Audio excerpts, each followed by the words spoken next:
Bismillahirrahmanirrahim. Assalamualaikum warahmatullahi wabarakatuh. Selamat malam teman-teman semuanya. Salam sejahtera untuk kita semua. Semoga kita semua senantiasa diberikan kesehatan dan keselamatan. Amin. Teman-teman yang sangat saya cintai, kali ini Inisiatif Desa akan melanjutkan seri kuliah desa dengan tema emansipasi dan partisipasi dalam pembangunan desa. Sudah banyak diskusi, bahkan buku yang ditulis berkaitan dengan emansipasi dan partisipasi. Dalam hal pembangunan apapun, kalau berbicara emansipasi, biasanya masyarakat Indonesia langsung menghubungkan dengan perjuangan yang pernah dilakukan oleh Raden Adjeng Kartini, yaitu emansipasi perempuan, perjuangan untuk kesetaraan perempuan dengan laki-laki. Tetapi sesungguhnya ketika kita berbicara emansipasi, dia memiliki makna sekaligus implikasi yang sangat luas. Oleh karena itu, dia menjadi sangat penting sebagai syarat bagi proses pembangunan desa. Tetapi sebelumnya kami akan secara singkat mereview apa yang sudah kami sampaikan sebelumnya, yaitu tentang pembangunan desa. Bahwa pembangunan desa tujuan utamanya adalah untuk mewujudkan kesejahteraan material dan spiritual yang adil, merata, dan berkelanjutan, terutama sekali untuk desa dan manusianya. Adapun beberapa syaratnya itu adalah pembangunan yang berpusat kepada manusia, baik manusia itu sebagai subjeknya, subjek pelaksana maksudnya, sekaligus sebagai sasaran pokok, sasaran utamanya. Itu juga bisa disebut sebagai people center development. Kemudian syarat berikutnya itu pembangunan kelembagaan yang mencakup beberapa hal, diantaranya adalah penguatan modal swadaya, peningkatan kapasitas lembaga, dan optimalisasi peran lembaga, atau disebut sebagai institution development. Selain itu juga syaratnya adalah kepercayaan diri. Nah, itu dalam wujudnya itu seperti misalnya kemampuan dan keberanian untuk mengorganisasi diri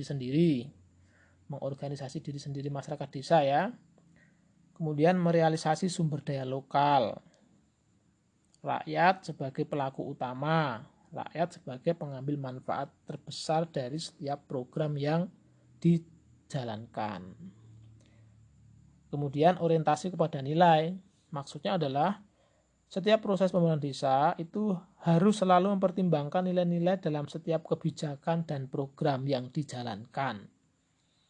Melestarikan kearifan lokal, spiritualitas, dan kerakyatan itu dijadikan sebagai basis yang paling fundamental, basis yang paling dasar. Nah, terakhir syaratnya adalah keberlanjutan atau sustainability. Itu mencakup, kalau istilah-istilahnya itu ada revolving rate, stability of membership, continuity of commitment, dan resource mobilisasi. Nah, itu kemarin sudah disampaikan beberapa penjelasannya pada seri kuliah sebelumnya. Nah, kali ini kita akan menyampaikan tentang emansipasi dan partisipasi. Jadi emansipasi itu harus kita pahami secara benar, secara utuh. Nah, terutama dari segi etimologinya, terminologinya, kemudian beberapa contoh atau praktek di lapangan seperti apa. Nah, secara etimologi, emansipasi itu nanti bisa dicek lagi ya, berasal dari bahasa Latin. Jadi kata dasarnya itu manus. Manus itu tangan. Dan capere. Capere itu mengambil atau membawa, ada tambahan awalan e atau x yang artinya keluar. Jadi kalau digabung dalam bahasa Latin itu emancipare. Dari kata manus sama capere ditambahi awalan e, emancipare. Kemudian diserap dalam bahasa atau kosakata Inggris menjadi emancipation. Nah, itu secara etimologi, kata dasar daripada emansipasi. Nah, secara terminologi, secara istilah, itu dapat diartikan dengan dari kata tadi ya, manus sama capire tadi ya, menjadi emancipare. Itu secara terminologi mengepalkan tangan keluar atau ke atas. Kalau manus tadi tangan, capire itu mengambil atau membawa, awalan e tadi keluar atau mengeluarkan, sehingga artinya membawa atau mengepalkan tangan keluar atau ke atas. Jadi kalau tangan kita kepalkan, kemudian kita angkat ke atas, itu pasti menyimbolkan sesuatu. Nah, di sini yang dimaksud adalah sebagai simbol dari suatu tekad yang kuat. Tekad apa? Itu ya kebebasan atau kemerdekaan. Jadi menjadi satu simbol perjuangan untuk mewujudkan kebebasan atau kemerdekaan. Nah, dalam hal ini itu kesetaraan. Sedangkan di dalam prakteknya itu ada upaya-upaya perjuangan pembebasan dari perbudakan, tidak adanya pengkastaan secara sosial, ekonomi, politik, dan lain sebagainya. Sehingga semua itu sederajat, terutama dalam hal hak pada proses, kalau kita berbicara pembangunan desa ya pada proses pembangunan desa. Kemudian partisipasi. Nah, partisipasi itu kalau secara etimologi sama, dia juga berasal dari bahasa Latin, pars ya. Pars itu bagian. Juga ada capere juga. Capere tadi sama dengan asal kata dasar emansipasi tadi, mengambil. Nah, kemudian digabung menjadi participatio. Itu artinya mengambil bagian. Nah, dalam bahasa Belanda atau bahasa Inggris itu diserap juga. Dalam bahasa Inggris menjadi participation. Nah, kita mengenalnya dalam kosakata Indonesia sebagai partisipasi. Apa partisipasi itu secara makna atau secara terminologi? Itu perihal untuk turut berperan serta dalam suatu kegiatan. Ini ada di Kamus Besar Bahasa Indonesia, atau keikutsertaan atau peran serta. Kemudian saya mengutip dari Pak Mubiarto ya, dalam salah satu catatannya pada tahun 1984 itu, yang disebut sebagai partisipasi adalah kesediaan untuk membantu berhasilnya setiap program sesuai dengan kemampuan setiap orang. Jadi harus proporsional, disesuaikan dengan kemampuan setiap orang. Dengan catatan tanpa kemudian harus mengorbankan diri sendiri, mengorbankan si orang yang ikut membantu proses keberhasilan program tadi, si orang yang ikut dalam berpartisipasi. Nah, di dalam prakteknya itu ada banyak partisipasi. Ada partisipasi politik, ada partisipasi dalam proses pembangunan desa, ada partisipasi di dalam pendidikan, kebudayaan, dan lain sebagainya. Dan wujud atau bentuk daripada partisipasi setiap orang itu tentu akan berbeda-beda. Tetapi partisipasi ini dia akan lebih maksimal, akan lebih optimal ketika sudah didasari dengan praktek-praktek pemahaman daripada emansipasi. Meskipun demikian, dalam kenyataannya kita masih sering melihat bahwa emansipasi dan partisipasi baik dalam kehidupan di desa maupun di kota itu masih belum benar-benar terwujud dengan baik, secara baik. Hal ini tentu disebabkan oleh beberapa faktor. Nah, faktor-faktor itulah kemudian sebenarnya adalah syarat daripada emansipasi dan partisipasi. Nah, syarat itu dalam proses pemenuhannya sekaligus dia menjadi tantangan. Ya, tantangan bagi masyarakat di desa, tantangan bagi masyarakat di perkotaan, juga tantangan bagi kita semuanya. Nah, apa saja itu syarat-syarat yang sekaligus sebagai tantangannya?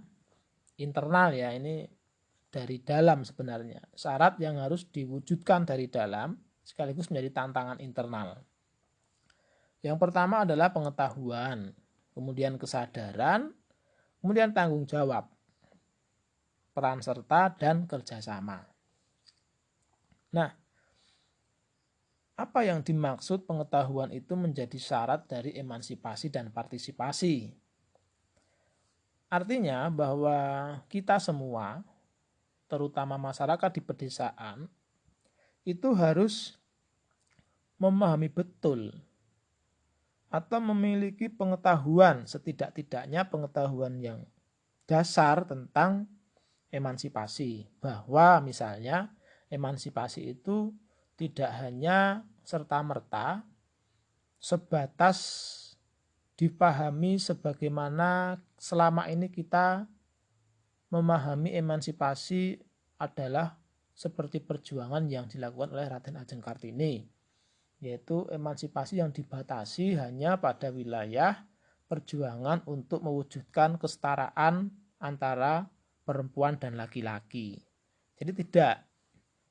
Emansipasi itu adalah upaya-upaya yang dilakukan, yang diperjuangkan untuk mewujudkan kesetaraan atau keegaliteran. Jadi tidak hanya antara perempuan dan laki-laki, tetapi antara anggota masyarakat desa yang satu dengan anggota masyarakat desa yang lain. Sehingga tidak ada lagi pandangan atau praktek-praktek yang itu mewakili konsep mengenai pengkastaan, baik secara sosial, secara ekonomi, secara politik. Bahwa yang bebas berbicara adalah yang kedudukannya secara sosial tinggi di masyarakat. Bahwa yang bisa berbuat apa saja itu adalah orang yang dinilai memiliki kekayaan yang lebih dibandingkan dengan yang lainnya. Bahwa yang berhak untuk mengusulkan program-program di pedesaan itu adalah mereka-mereka yang dianggap atau menganggap dirinya paling pintar, paling tahu, paling memiliki jaringan yang luas mulai dari bawah sampai ke atas. Tidak. Nah, emansipasi itu dalam konteks bahwa kita semua penting untuk memiliki pengetahuan tentangnya adalah supaya masyarakat itu benar-benar memiliki pemahaman yang utuh bahwa emansipasi adalah supaya tidak adanya pengkastaan secara sosial, ekonomi, dan politik yang itu berdampak kepada minimnya atau rendahnya partisipasi masyarakat di dalam proses pembangunan desa. Karena pekewoh, wah saya nggak bisa apa-apa, itu perasaan-perasaan seperti itu sebaiknya itu harus disingkirkan. Oleh karena itu, selain pengetahuan sebagai syaratnya, dibutuhkan juga kesadaran. Jadi bahwa setiap individu, setiap warga desa itu diharapkan dengan pengetahuan dan pemahaman tadi, kemudian memiliki kesadaran, oh iya, memang sebagai contoh ini ya, memang saya tidak sekaya bapak itu, saya tidak setinggi bapak itu dalam hal pendidikan, tetapi saya juga tahu beberapa hal mengenai bagaimana sebaiknya program-program ini dijalankan di dusun ini atau di desa ini berdasarkan pengalaman yang ada, berdasarkan pengetahuan otodidak yang selama ini dipelajari.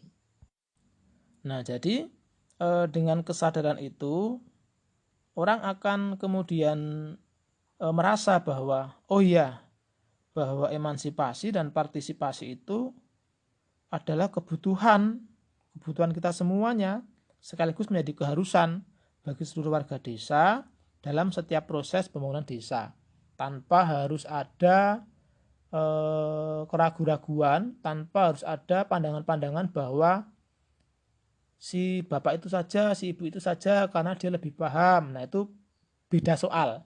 Itu nanti pada wilayah proporsionalitas, pembagian tugas atau pembagian peran.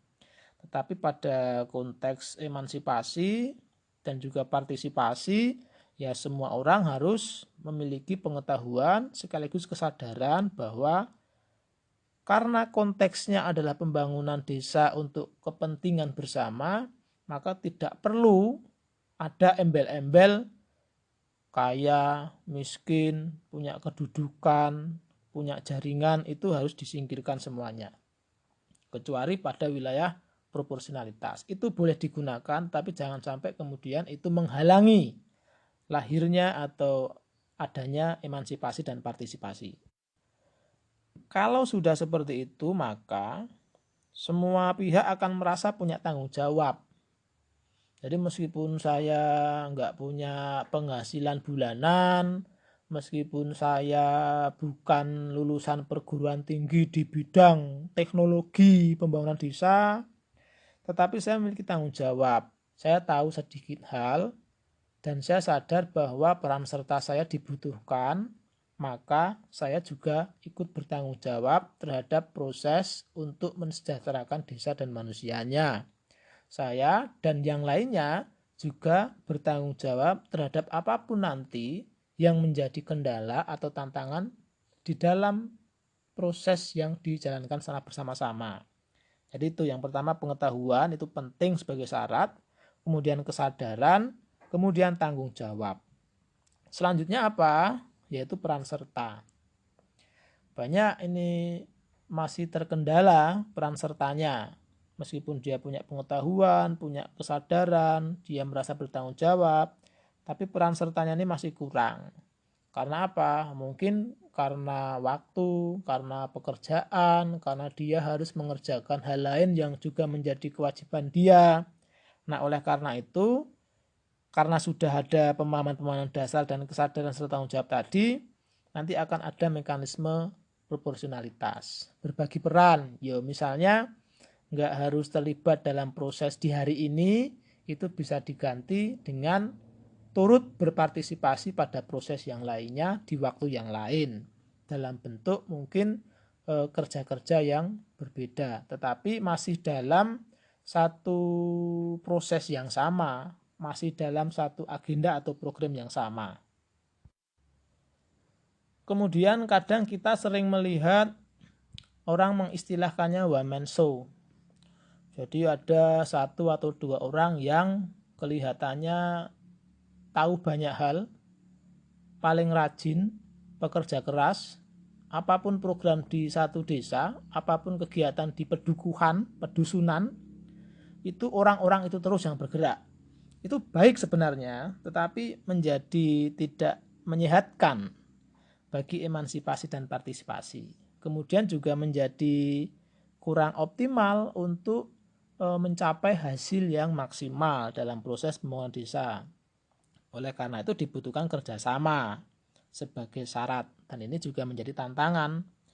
Nah, kerjasama ini harus melibatkan seluruh komponen sosial di pedesaan dengan pembagian peran yang adil dan proporsional.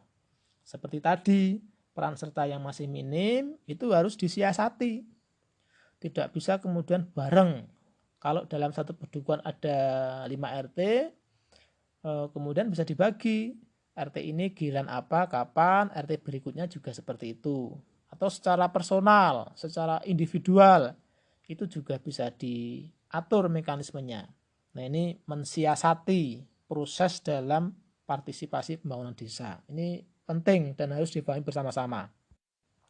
Jadi saya ulangi sekali lagi bahwa emansipasi dan partisipasi dalam proses pembangunan desa itu beberapa syaratnya sekaligus tantangannya secara internal itu ada pengetahuan, kesadaran, tanggung jawab, peran serta, dan kerjasama.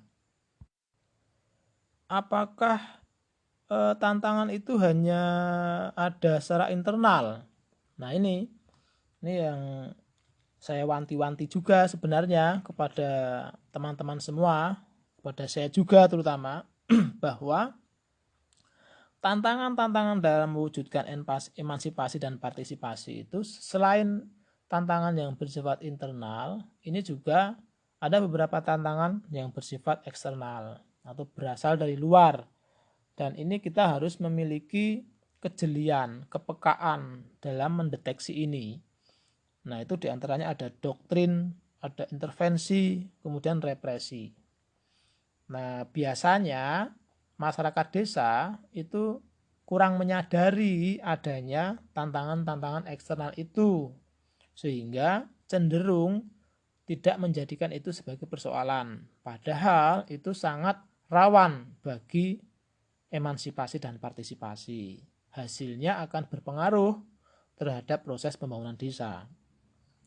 Kita kan juga tidak mau kalau proses pembangunan desa itu hanya dikerjakan oleh beberapa orang saja, kemudian ketika itu tidak sesuai dengan harapan kita akan memberikan kritik. Biasanya itu kalau orang-orang itu kritiknya tidak ada sih yang langsung disampaikan kepada yang bersangkutan, tapi ada juga yang hanya menjadi perbincangan di masyarakat. Dan itu tentu tidak menyelesaikan persoalan. Nah, oleh karena itu daripada atau sebelum itu terjadi, akan lebih baik ketika kita mempersiapkannya itu di awal. Memang agak sulit dalam beberapa hal untuk membangun emansipasi dan partisipasi, tetapi ketika itu sudah berjalan, ketika itu sudah menjadi bagian dari kehidupan dan proses di desa itu akan menjadi hal yang mudah. Kedepannya apapun yang akan diprogramkan, apapun yang akan dijalankan itu akan lebih gampang karena sudah ada toolsnya, sudah ada softwarenya, sudah terinstall, tinggal diaplikasikan. Yang pertama doktrin ya. Doktrin ini bisa berupa wacana, bisa sikap atau perilaku yang berdampak kepada pelanggengan dari ketimpangan di dalam relasi sosial atau ketidakadilan yang dikarenakan mitos status sosial. Jadi status sosial itu mohon maaf saya menyebutnya sebagai mitos. Jadi ada sebagai contoh sedang dilaksanakan Musrenbangdes atau Musduk, musyawarah perdukuhan. Diundang beberapa, banyak yang diundang, tetapi yang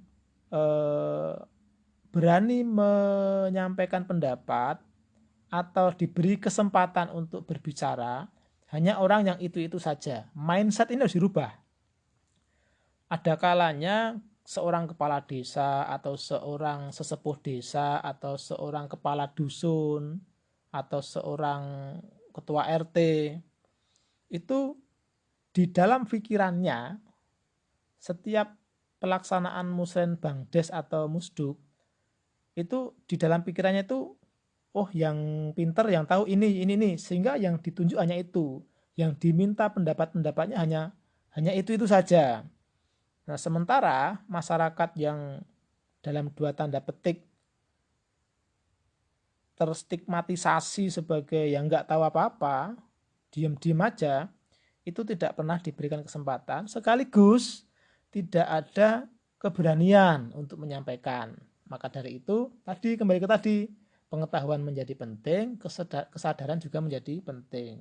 Kalau sudah kayak gitu, semua akan menyampaikan unek-uneknya, semua orang akan menyampaikan usulan-usulannya, sekaligus beberapa kritik atas program-program yang sudah dijalankan sebelumnya. Sehingga apa?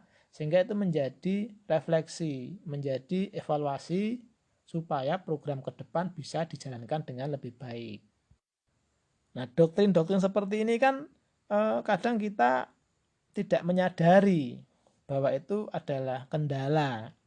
Kalau itu dibiarkan begitu saja, berlarut-larut, sampai menjelang yaumul kiamah juga akan seperti itu.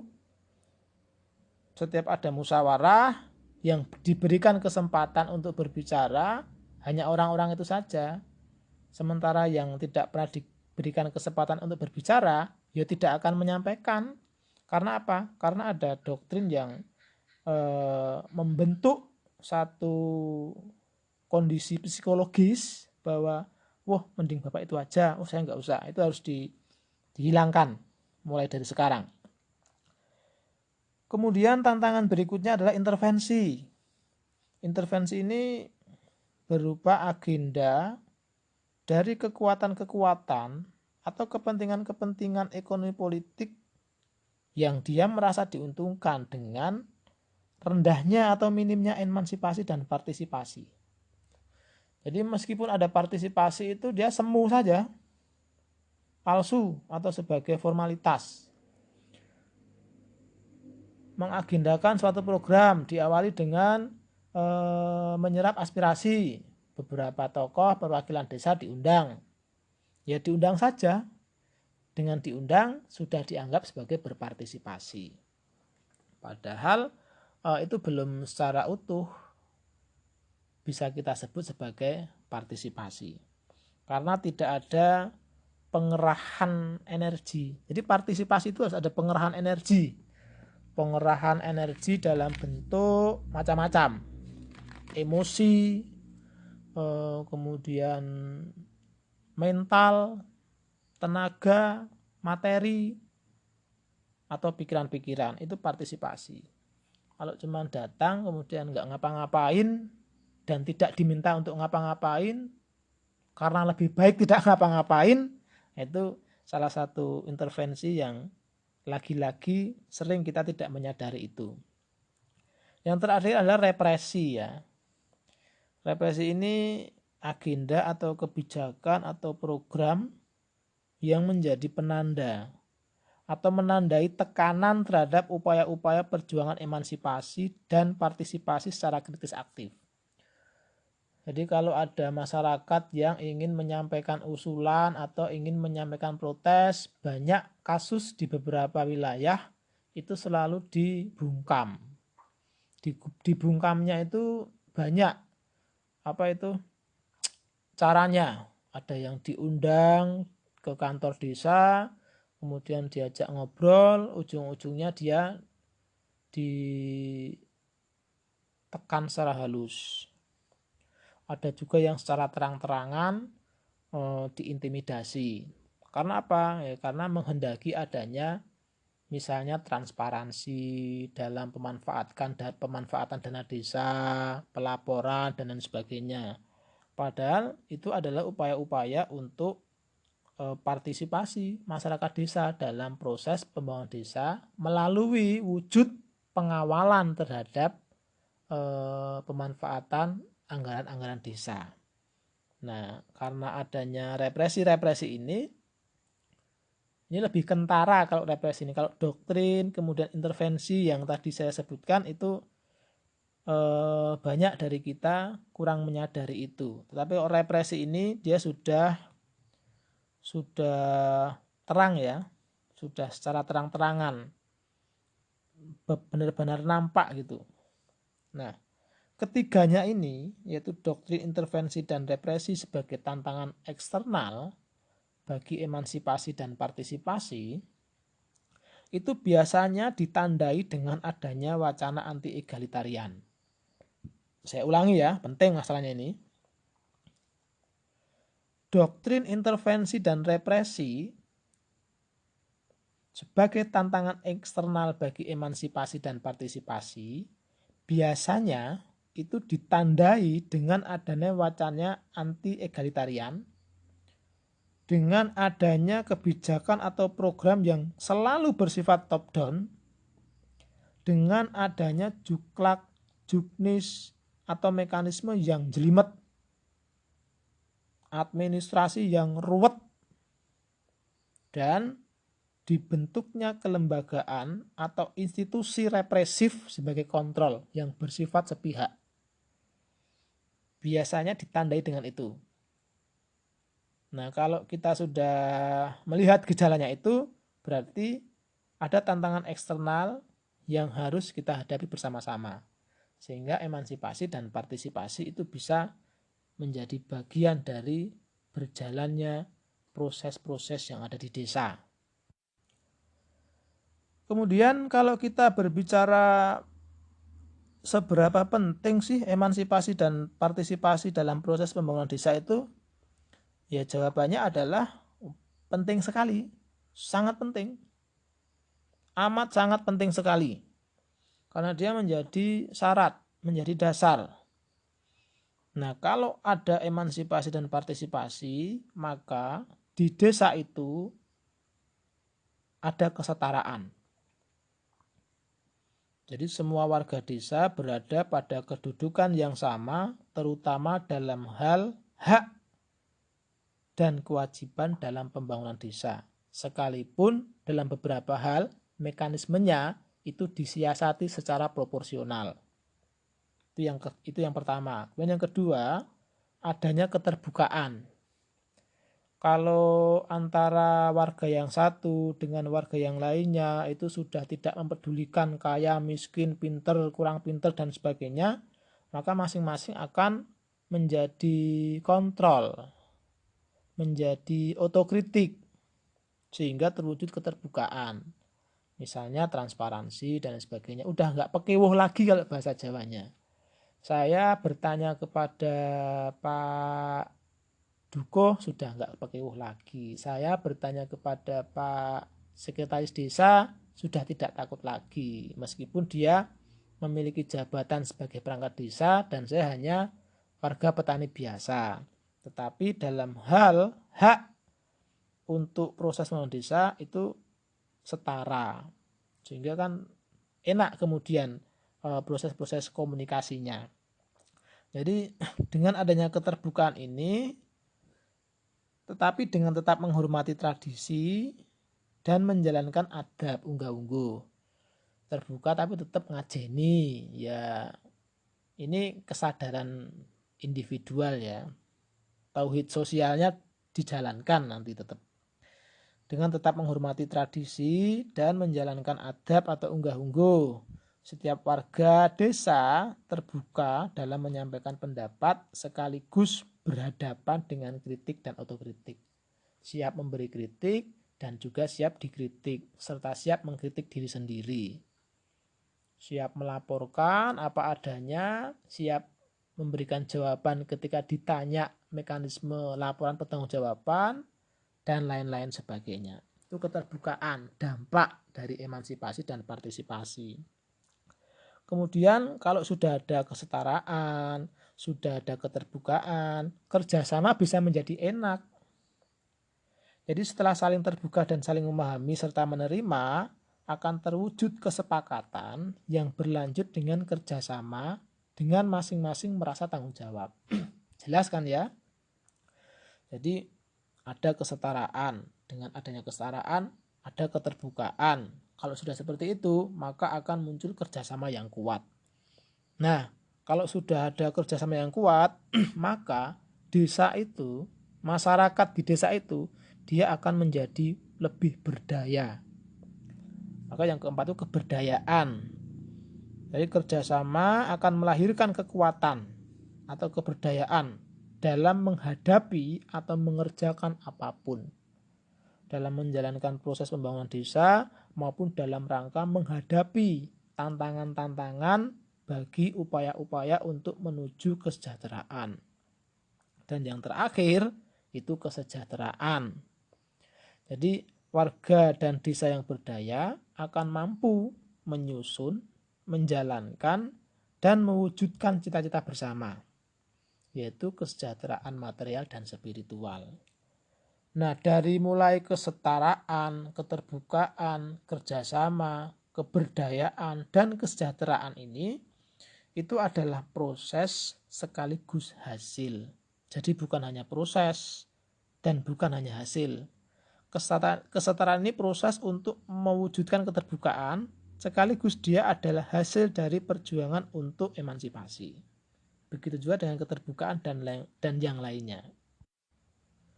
Jadi jelas ya teman-teman, betapa pentingnya emansipasi dan partisipasi dalam proses pembangunan desa. Meskipun tanpa kita sadari, selain itu menjadi syarat, sekaligus kita masih dihadapkan dengan banyak tantangan di dalamnya. Tetapi bagi masyarakat yang tangguh, itu akan menjadi hal yang akan selalu bisa diselesaikan, akan selalu bisa dilalui. Nah, syarat yang lain adalah harus ada itikat yang baik dari setiap komponen masyarakat desa. Saya kira itu dulu cerita yang bisa kami sampaikan terkait dengan emansipasi dan partisipasi, khususnya dalam proses pembangunan desa. Mudah-mudahan bermanfaat. Kami meyakini bahwa banyak hal yang masih kurang, dan tentu kami juga masih harus banyak belajar dari kehidupan di desa, dari teman-teman semuanya. Oleh karena itu, Indes menyadari bahwa keberadaannya bukan sebagai apa-apa, selain sebagai ruang belajar bersama dan ruang untuk mencapai keberdayaan bersama. Nah, sangat diharapkan masukan dan kritik dari teman-teman semuanya. Semoga sekecil apapun, sesingkat apapun, sesederhana apapun yang bisa disampaikan oleh inisiatif desa, itu bisa memberi manfaat bagi kita semuanya, bagi seluruh masyarakat Indonesia, terutama masyarakat di pedesaan. Sekian. Terima kasih. Billahi taufik wal hidayah. Wassalamualaikum warahmatullahi wabarakatuh.